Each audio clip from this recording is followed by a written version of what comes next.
लेते हैं। इस चैप्टर का कंटेंट कुछ इस तरह से है। एटॉमिक स्पेक्ट्रा में हमने 4 टॉपिक पढ़ने हैं। The first one hydrogen spectrum, पहला टॉपिक है हाइड्रोजन स्पेक्ट्रम। फिर इसका दूसरा टॉपिक है बोर एटॉमिक मॉडल, और इसका तीसरा टॉपिक है एक्सरेज, और इसका लास्ट टॉपिक होगा लेजर। चैप्टर का टाइटल है एटॉमिक स्पेक्ट्रा। थोड़ा सा इसमें मॉडिफिकेशन चाहिए, एटॉमिक स्पेक्ट्रा नहीं, दरअसल ये चैप्टर जो है, ये टॉपिक अगर आप पढ़ोगे then you can not call it atomic spectra, बल्कि आपको इसको कहना पड़ता है atomic physics. It is actually atomic, ये एटॉमिक फिजिक्स है।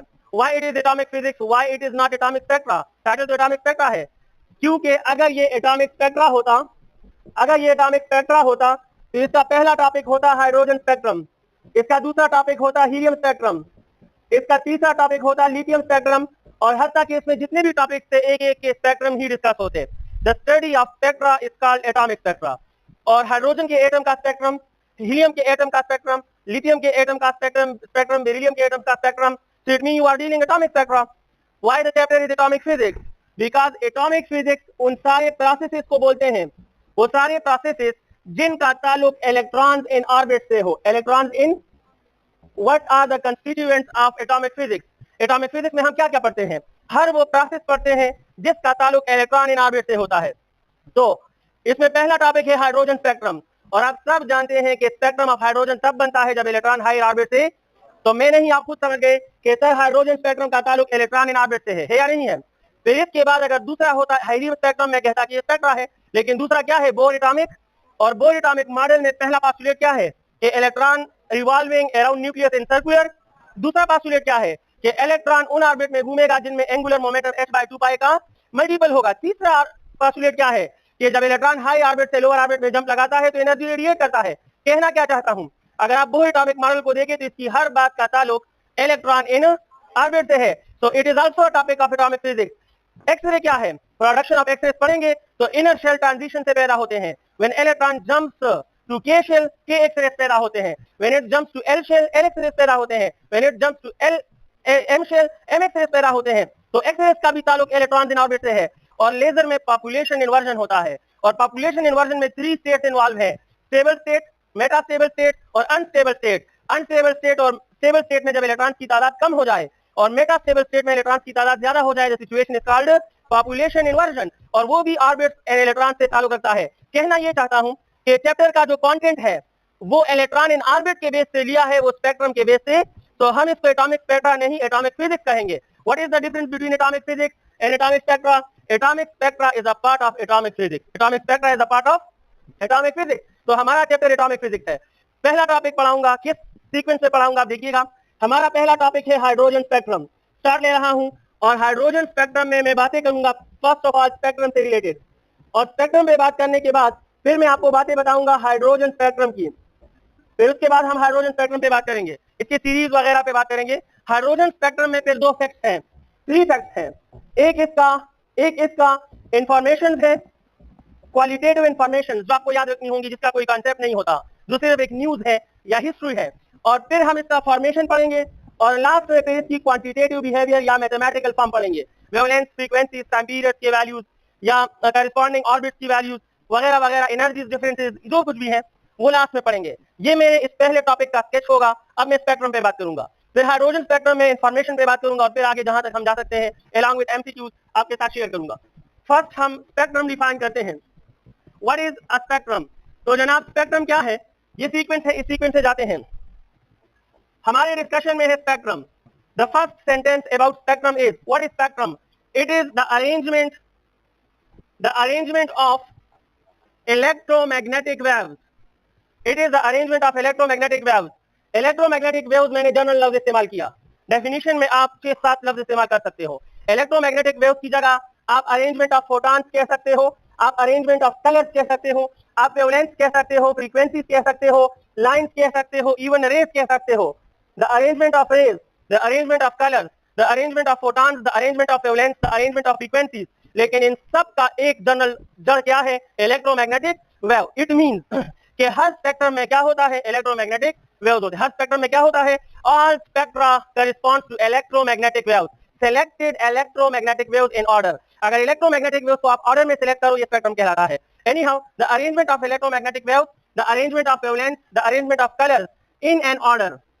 अगर तरतीब के साथ अरेंजमेंट करोगे तो हम इसे क्या कहेंगे? We will call it a spectrum. हम इसे स्पेक्ट्रम कहेंगे. ऑर्डर का मतलब क्या है कि या ये असेंडिंग हो और या ये डिसेंडिंग ऑर्डर में हो. असेंडिंग या डिसेंडिंग ऑर्डर में. क्या मतलब? मेरे इस क्वेश्चन का आंसर दें. How many electromagnetic waves are possible around us? हमारे आसपास कितने किस्म के इलेक्ट्रोमैग्नेटिक वेव्स एग्जिस्ट करते हैं या कर सकते हैं? बता सकते हो? 7. कितने हैं? 7 है. और कौन कौन से हैं? Radio rays, micro rays, infrared rays और visible rays, ultraviolet rays, X rays और गेमा रेज. ये सीरीज है. ये क्या है? ये रेज नहीं है, ये सीरीज है, ये ग्रुप्स हैं. So groups are 7. The number is infinite. The number is infinite. How many electromagnetic waves can exist around us? Infinite. अब मैं प्रूव करूंगा, डोंट वरी. जो कहूंगा लॉजिकल आंसर दूंगा. मुझे बताएं कि जिसे आप कहते हो रेडियो रे, ये यहाँ से शुरू है, यहाँ पर खत्म है. इसके बाद है माइक्रो रे, यहाँ से शुरू है, यहाँ पर खत्म है. फिर इसके बाद है इंफ्रारेड, ये यहाँ से यहाँ तक है. 7 सीरीज है. अगर मैं कहूं कि रेडियो रे की इब्तिदा 0.1 से हुई, फर्जी वैल्यू है, और इख्तिताम 1.7 पर हुआ, तो how many numbers exist between 0.1 and 1.7? सिर्फ रेडियो रेज की तादाद क्या है? मतलब जो आप 7 गिनवा रहे हो या आप मुझे सीरीज बता रहे हो, लेकिन हर सीरीज में बताते खुद इनफाइनाइट रेज है. हर सीरीज में बताते खुद इनफाइनाइट रेज है. अब रीजन बताओ शाबाश. अगर मैं कहूं why infinite electromagnetic waves exist around us? What's the reason? What is the basic reason? शाबाश. इनफाइनाइट है. रेडियो रेज इस रेंज में बेशुमार है. इतने किस्म के रेडियो रेज आप गिन भी नहीं सकते हो.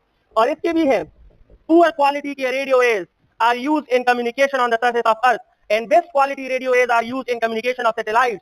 Satellite के साथ कांटेक्ट में होने के लिए बेस्ट क्वालिटी रेडियो रेज दिया जाता है. Satellite works on the frequency modulation of radio rays. Mobile works on the amplitude modulation of radio rays. और ये अलग अलग है. Anyhow आगे बढ़ते हैं. Infinite radio rays है, फिर infinite micro rays है, फिर infinite infrared है, and so on up to gamma rays. मैं चाहता हूँ आप बताएं why it is infinite. How we can say कि ये infinite है. The reason, हाँ बोले सब सही है. वेरी गुड, आप सही कह रहे हो. थ्योरेटिकली कहो सर इलेक्ट्रोमैग्नेटिक वेव हमें मिलता है जब इलेक्ट्रॉन हायर ऑर्बिट से लोअर ऑर्बिट में आता है, और थ्योरी में हम लास्ट ऑर्बिट क्या कंसीडर करते हैं? Infinity. So first second orbit से फर्स्ट इलेक्ट्रोमैग्नेटिक वेव है. ये फर्स्ट इलेक्ट्रोमैग्नेटिक वेव है, और दुनिया में मौजूद ये लास्ट इलेक्ट्रोमैग्नेटिक वेव है. और दरमियान में कितने हैं? शाबाश, ऐसे बोले. दरमियान में कितने हैं? इनफाइनाइट. तादाद तो इन्फिनिटी है, लेकिन इसके ग्रुप कितने बने हैं? 7. ग्रुप 7 बने हैं, तादाद इन्फिनिटी है. हम समझ गए. इतना समझ गए कि फर्स्ट से लास्ट तक जो फर्क करेगा वो वेवलेंथ और फ्रीक्वेंसी. तो अगर इसका वेवलेंथ λ1 और फ्रीक्वेंसी f1 है, तो इसका वेवलेंथ लैम्डा इंफिनिटी और फ्रीक्वेंसी f इंफिनिटी होगी. अब अगर मैं आपसे कहूं मुझे स्पेक्ट्रम लेना है, क्या कैसे ले लूं, क्या करूं? Spectrum means what? तो मुझसे कहें कि सर एक स्क्रीन ले लें, उस स्क्रीन पर आप इस इंफिनिटी वेवलेंथ से, इस इंफिनिटी फ्रीक्वेंसी से कोई भी 3 4 5 6 8 10 कोई भी ग्रुप ऑफ वेवलेंथ उठा लें, लेकिन स्क्रीन पर उसको ऐसे रखें कि ऑर्डर में हो, यानी या मिनिमम से मैक्सिमम की तरफ जा रहा हो या मैक्सिमम से मिनिमम. तो कोई भी arrangement on screen of any infinite wavelength में से किसी भी का, यानी λ1 से λ इंफिनिटी तक या f1 से इंफिनिटी तक, अगर मैं यहाँ एक स्क्रीन ले लूं, और मैं कहूं कि मैंने λ7 लिया, फिर मैंने λ8 लिया, और फिर मैंने λ19 लिया, तो ये अरेंजमेंट एक स्पेक्ट्रम है. क्यों? क्योंकि ये arrangement of colours, photons, wavelength, waves, frequencies, energies, rays, line, कुछ भी है, ये अरेंजमेंट है. और अरेंजमेंट क्या है कि ये सबसे कम है, ये ज्यादा हो गया और ये और भी ज्यादा. तो इस तरफ से असेंडिंग में है और इस तरफ से क्या है? डिसेंडिंग में है. ये है जनाब स्पेक्ट्रम की कहानी. मैंने सिर्फ डेफिनेशन बताया. अब अगर मैं आपसे कहूं कि टाइप्स ऑफ स्पेक्ट्रम क्या है, for the sake of information, types of spectrum क्या है, तो टाइप्स ऑफ स्पेक्ट्रम में सबसे पहले नंबर पे होता है लाइन स्पेक्ट्रम, और लाइन स्पेक्ट्रम का दूसरा नाम क्या है? Atomic spectrum. Atomic spectrum. इसके बाद नेक्स्ट हमारे पास है बैंड स्पेक्ट्रम, और इसका दूसरा नाम क्या है? It is also called molecular spectrum. Band spectrum या मॉलिक्यूलर स्पेक्ट्रम. और तीसरा हमारे पास क्या है? The third is continuous spectrum. इधर जो बातें बताने वाला हूं वो इन क्वेश्चन को डील करेगा. पहले एमसीक्यूज लिखता हूं, जो वहां इंटरप्रेट करूंगा उसके एमसीक्यूज इधर लिखता हूं. क्वेश्चन है आपके लिए, इधर डिस्कस करूंगा, ये आंसर आपको मिल जाएगा. क्वेश्चन है कि the difference between band spectrum and continuous spectrum is of option A source, option B appearance, option C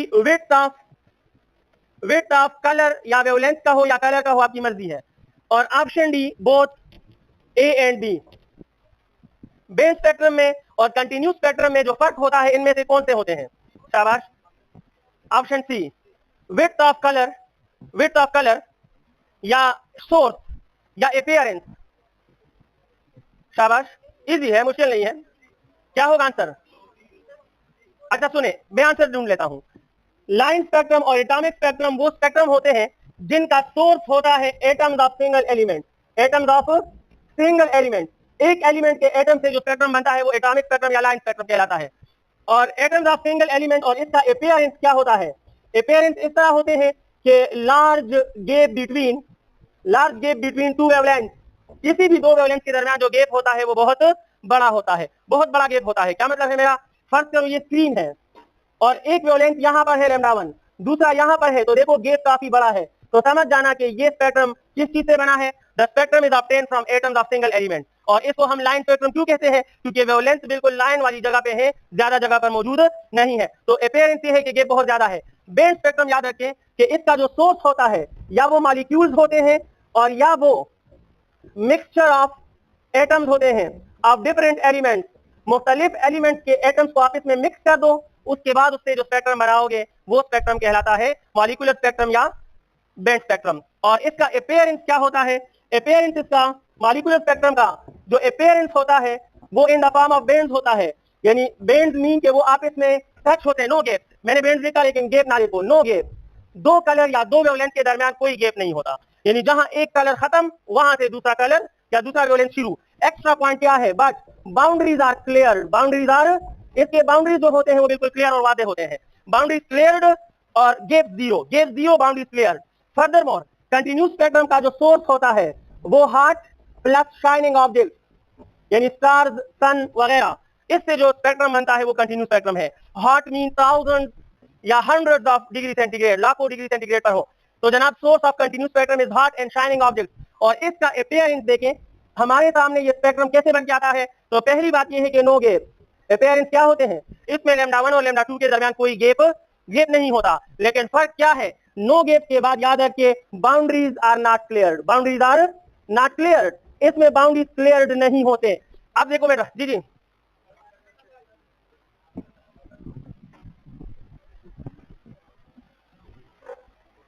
marker कमजोर है, तथा नजर कमजोर है।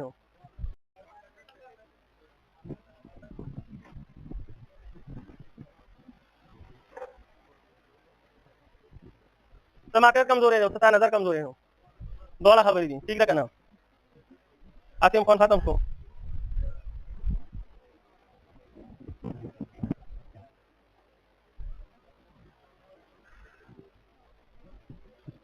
वे मत आवड़ी એટલે કે કામ આયો માર્કેટની શરૂઆત કાર ન થઈ તે હાલ તેરા बोलेगा।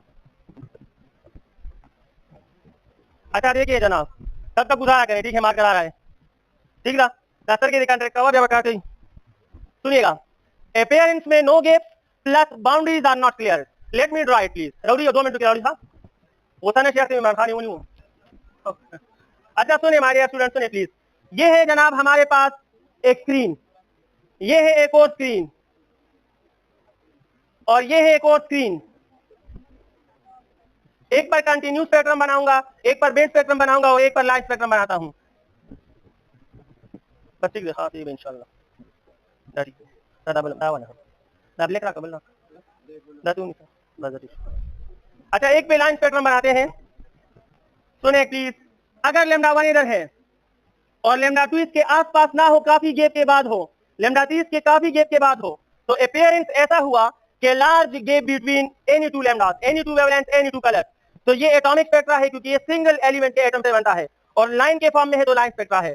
अगर आपने बेंड स्पेक्ट्रम लेना है तो स्पेक्ट्रम चैम्बर में कई एलिमेंट के एटम मिक्स कर दो और लेजर का प्रोसेस करो, फॉर्मेशन में पढ़ेंगे, तो फिर ऐसे बन जाते हैं कि यहां से लेकर यहां तक ये सारा λ1 है, यहां से लेकर यहां तक ये सारा λ2 है, ये λ2 का इलाका है, फिर यहां से यहां तक फर्क करो ये λ3 है, ये λ3 हुआ और आगे जो है ये λ4 हुआ।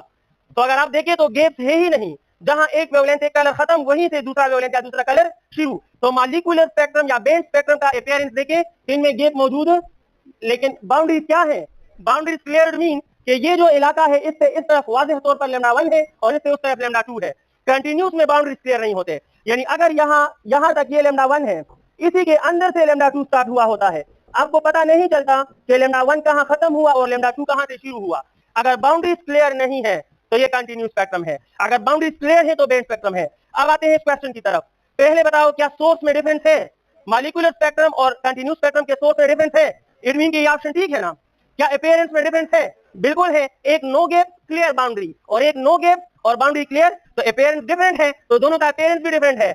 अब कॉमन सेंस यूज करें, अगर ये भी ठीक होता तो आंसर होता ऑल ऑफ दीज। क्या इसमें ऑल ऑफ दीज है? इसका मतलब है कि स्पेक्ट्रम में बैंड या कंटिन्यूस स्पेक्ट्रम में विड्थ ऑफ कलर पे कोई डिपेंडेंसी नहीं है। बताता हूं, डोंट वरी। करेक्ट आंसर क्या है? बोथ ए एंड बी, ये करेक्ट है। अब इस पे फर्क क्यों नहीं पड़ता? माता गोरी खाना देखो गोरी, ये बाउंड्री देख रहे हो जो वादे है, और ये लैम्डा 1 का विड्थ है। अगर लैम्डा 1 यहां ना हो, यहां तक लैम्डा 1 पहला हो, तो विड्थ बढ़ गया या नहीं बना? विड्थ ज्यादा हो गया, लेकिन अब भी ये बैंड स्पेक्ट्रम है। अगर विड्थ कम हो गया तो अभी भी ये बैंड स्पेक्ट्रम है। इट मीन कि एक वेवलेंथ का विड्थ ज्यादा है या एक वेवलेंथ का विड्थ कम है, इस पे बैंड स्पेक्ट्रम का डिसीजन नहीं होता। डिसीजन दो बातों से होता है, तीन बातों से होता है, कि ये बना किस चीज से है, या इसके दरमियान गैप तो नहीं है, और बाउंड्री क्लियर है या क्लियर नहीं है। अगर लैम्डा 1 ने इतना इलाका घेरा हो या इतना इलाका घेरा हो, but it is band spectrum, it is, समझ आ गई है? सो विड्थ ऑफ रेंज या विड्थ ऑफ लैम्डा 1 लैम्डा 2 पे ये डिपेंड नहीं करता। हमने टाइप्स पढ़े। अब आते हैं नेक्स्ट पॉइंट की तरफ, बेसिक पॉइंट की तरफ आते हैं। ना खाना था ज्यादा टाइम ना ले, सवाल करें ठीक है।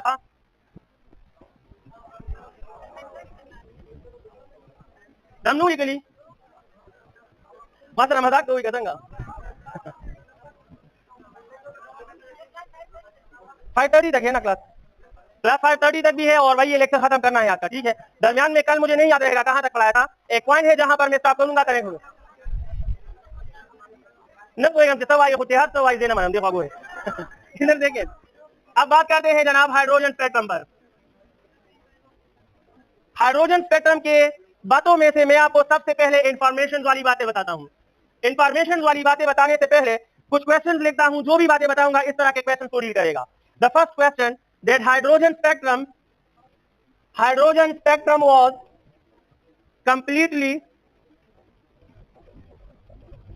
completely discovered in option A 4 days, 4 years, 40 years, और option D 4 month.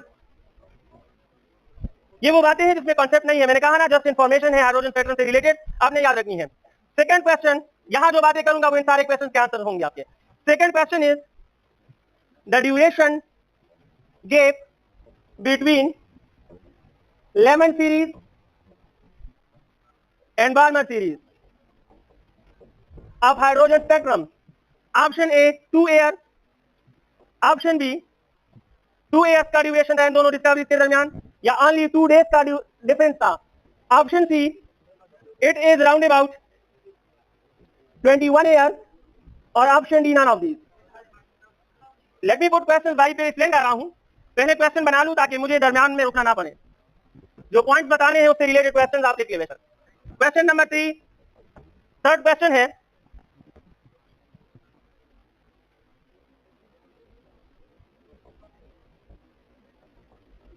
The Frederick discovered day series of hydrogen spectrum. Option A first, second, third, fourth. Question number 4, the two series of hydrogen spectrum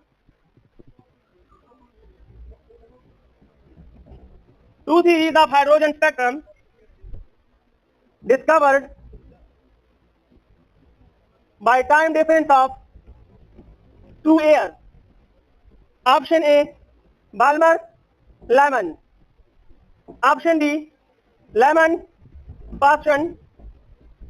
Option C Paschen bracket, और option D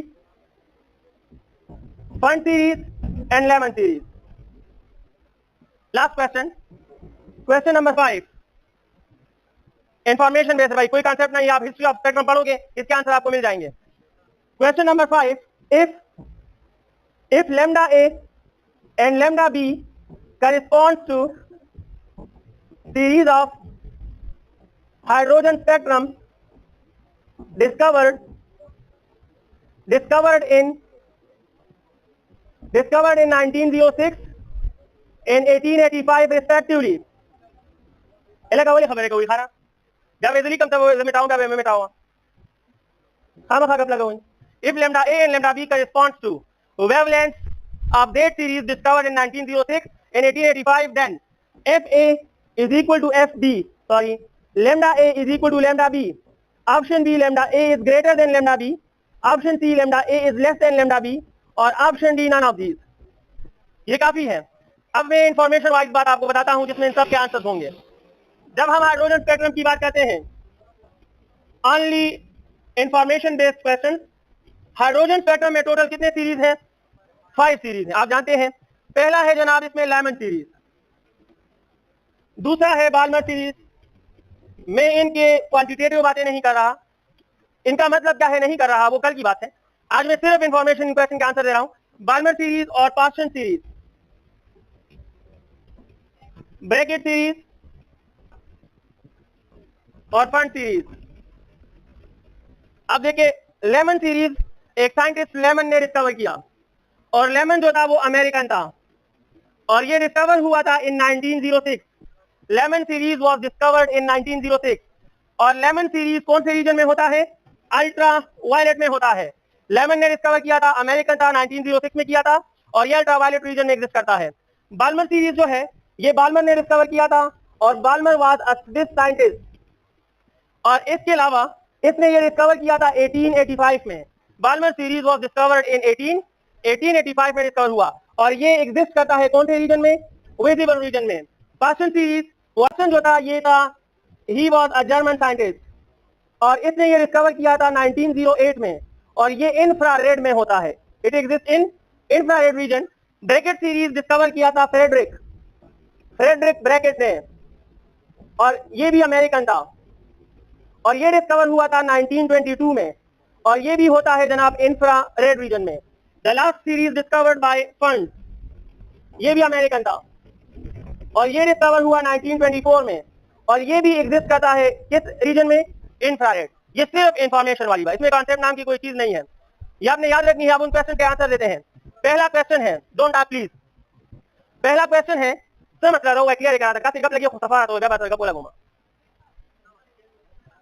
चलिए वाकई से मतलब मकसद से हाथ उठाए भाई, हाथ उठाए तो कि मैं आपको देखूं तो बात करें. स्लो बताऊं, ठहर जाऊं? ये लो ठहर गया. अब बताओ सब लिखो, लिखे शाबाश लिखे.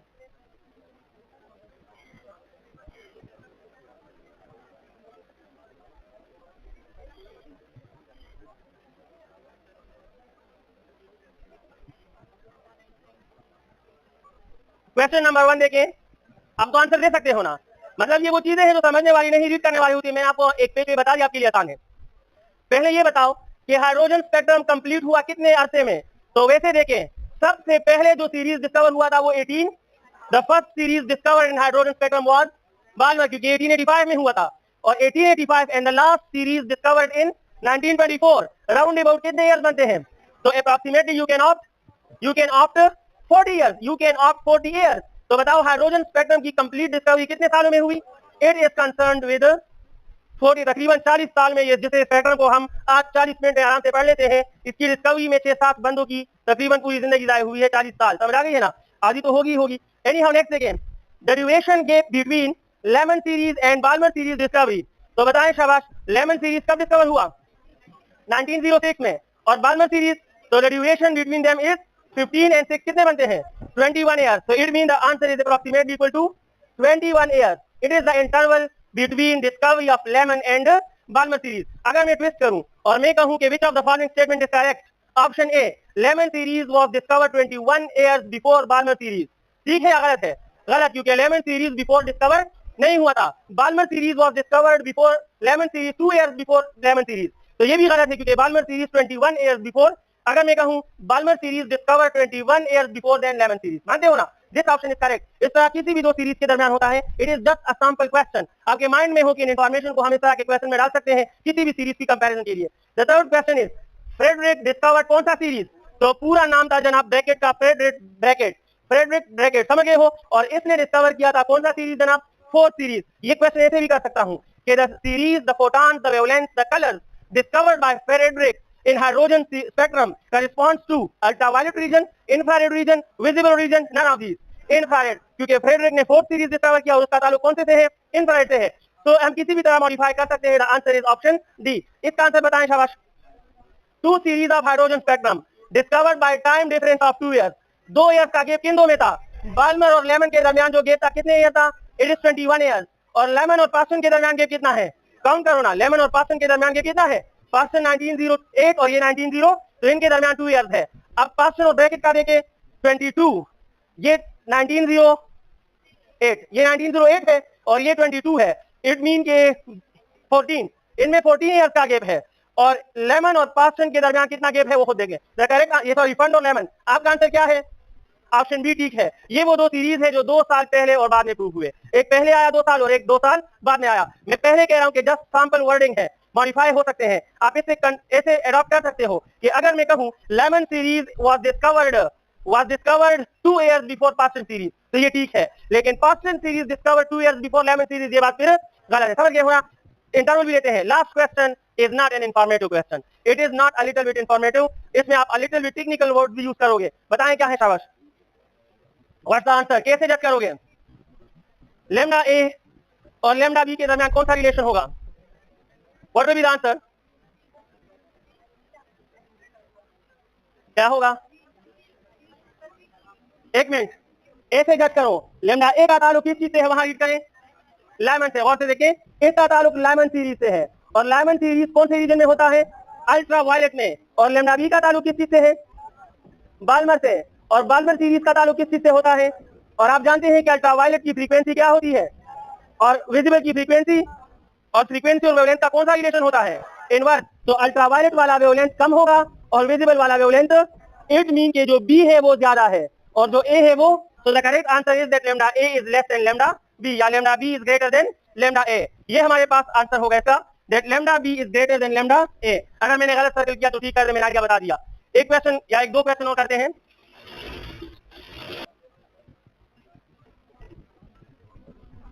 लास्ट क्वेश्चन पे बेशक भागे. आप पढ़ना नहीं चाहते हो तो यकीन करें, मैं भी सुबह 7 बजे से पढ़ा रहा हूँ. समझ आई है ना? तो आप अगर पतली गली से निकलना चाहते हो तो मैं मोटी गली से निकलना पसंद करूंगा. क्वेश्चन सुने और भागे. माय क्वेश्चन है जनाब, if 2 photons in hydrogen spectrum detected as A and B corresponds to fund and Parsons discoveries, then option A, lambda A is greater than lambda B. Option D, FA is less than FB. Option C, CA is greater than CB. और option D, both A and B. और option E, none of these. शाबाश. कौन सा answer ठीक है या कौन सा गलत? वैसे हाँ, वन ऑफ दिस तो है, वो तो मैं मानता हूं. अगर मैं जनरल क्वेश्चन एक और करूं, जहन में आया, इसकी जगह वो करना चाहिए था. मैं जनरल बात करूं कि हाइड्रोजन का स्पेक्ट्रम है, ये राइटिंग बोर्ड एक स्क्रीन है और यहां से लेकर ये first wavelength of hydrogen spectrum है और ये last wavelength of hydrogen spectrum है. तो इन सारे फोटॉन्स में कौन सा फैक्टर कभी भी सेम नहीं हो सकता?